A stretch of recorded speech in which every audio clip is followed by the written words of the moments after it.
Bueno, y continuamos conversando con Jesús Farías y Miguel Pizarro. Es nuestro primer ensayo en este tipo de programa, pero vamos a ver si nos compramos un relojito, una cosa, ¿no?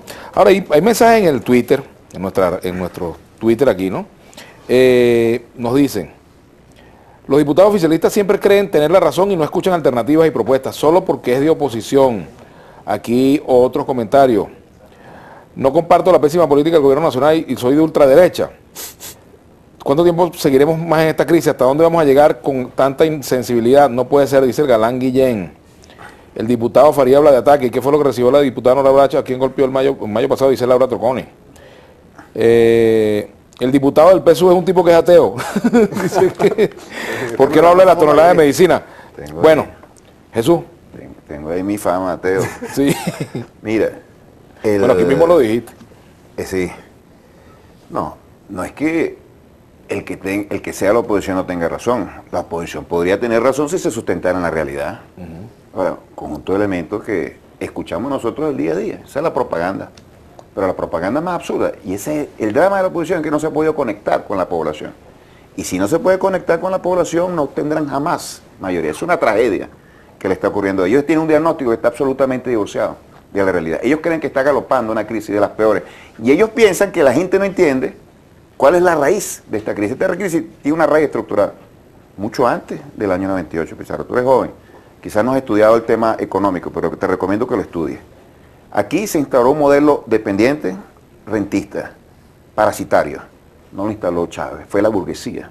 Aquí se obtienen las mayores tasas de ganancia del planeta sin invertir. No es de ahora. Aquí se generó una dependencia de las importaciones que no es de ahora, es de siempre. El aparato productivo se torció totalmente y se puso a depender de ensambladoras en el mejor de los casos, y en el peor de los casos se importaba absolutamente todo. Eso es nuevo.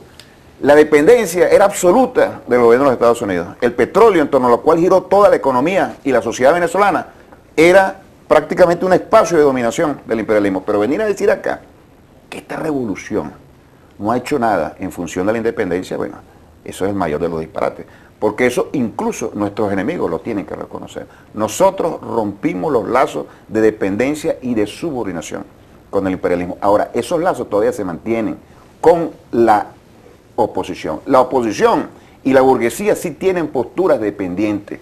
Muchos de los problemas que tenemos nosotros en la actualidad, desde el punto de vista económico, y no estoy evadiendo problemas y errores que nosotros pudimos haber ocasionado con nuestras acciones, pero la mayoría de los problemas obedecen a estructuras. Cuando tú hablas de dependencia, habla de la dependencia en la Cuarta República. Cuando tú hablas de potencias imperiales explotando a nosotros, habla de lo que existía en el pasado. Cuando tú hablas de los culpables de lo que está ocurriendo en este país, habla de la burguesía, que no solamente ha entendido, para finalizar la idea, una conducta parasitaria, sino que también tiene actores, operadores políticos que son sus voceros y vienen a hacer críticas sobre la base por un tema de la realidad, Faría, ilusiones. Un tema básico de la realidad. Cuando ustedes llegaron al poder en el año 98, yo tenía 10 años de edad. Pero no hables en persona, tú vienes a representar la oposición. 16 años después. Tú vienes a no puedes representar seguir la oposición culpando acá a los 40 años anteriores. Rentismo petrolero, sin duda. Aquel modelo económico fracasó y por eso generó el Caracazo y por eso generó que ustedes llegaran al poder. Ahora, 15 años, 16 años después,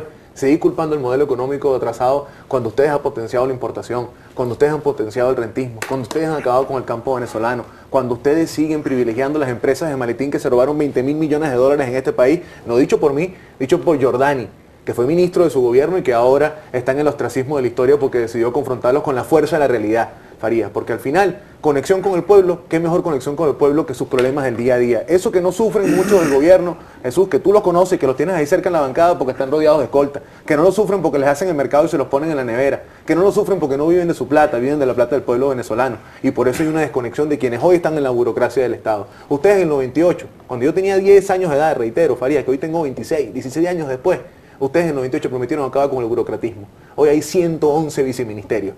111 viceministerios para resolver un país. Ustedes prometieron acabar con la corrupción. 20.000 millones de dólares en licencias de importación y en tráfico de divisas. Ustedes prometieron acabar con la exclusión social. ¿Cómo están hoy los barrios? ¿Cómo están? ¿Se han disminuido los barrios? Por contrario, cada día hay más asentamientos que no están ni formalmente establecidos, ni tienen los servicios necesarios, pero además para ustedes se convierten en estadísticas. Cuando desde el poder, el problema del ciudadano, el problema del día a día, no es el problema de Félix, un pescador que a nosotros nos dijo en Cabimas cómo lo sacaron de los puertos y después cómo lo sacaron de la industria petrolera y ahí está en una casa viendo cómo mata a Tigrito. Esa historia que tiene nombre y apellido y así como Félix hay millones de personas en el país, cuando ustedes se le convierten en estadística es la peor desconexión que pueden Pero tener. ustedes no tomaron en cuenta la ley de pesca que reivindicó, sino todo lo contrario, dieron un golpe de Estado. Ya que tú estás hablando en tu nombre propio, pero después confunde con la oposición, entonces yo te voy a hablar en estos términos. Mire, hermano, los campos venezolanos fueron abandonados en el siglo XX. Eso lo sabe hasta cualquier persona que haya nacido en el siglo XXI. Tienes que leer, hermano, tienes que leer, no solamente tienes que leer lo que dicen los discursos de los opositores, tienes que leer lo que se escribió sobre la historia venezolana para poder comprender, porque dentro de tu confusión, seguramente hay un desconocimiento muy importante. Acá, ¿quién respetó los derechos sociales de los pobres? ¿Quién invirtió la mitad de la renta petrolera para el pueblo? Algo impensable antes. No fueron ustedes, ni ahora, ni fueron ustedes cuando estaban gobernando en el pasado. Fue el gobierno del comandante Chávez. ¿Que hay corrupción? Bueno, por supuesto que hay corrupción, un sistema que se está reproduciendo. El gran reto de la revolución es acabar con la corrupción. El gran reto de la revolución es acabar con el burocratismo. ¿Cómo vamos a acabar con el burocratismo? Dándole poder al pueblo, organizando al pueblo. La única fuerza social, política, el chavismo, es la que tiene un proyecto para el país. Yo quisiera que la oposición me dijera qué le propone al país. Unos tienen constituyente, otros piden elecciones, otros piden guarimba, otros piden salida. ¿Qué es lo que propone la oposición? Este es un drama para este país. Este país podría desarrollarse mucho mejor si existiera un gobierno chavista, como va a existir por siempre, y existiera una oposición sensata, coherente, que propusiera algo a los problemas estructurales que ustedes mismos crearon.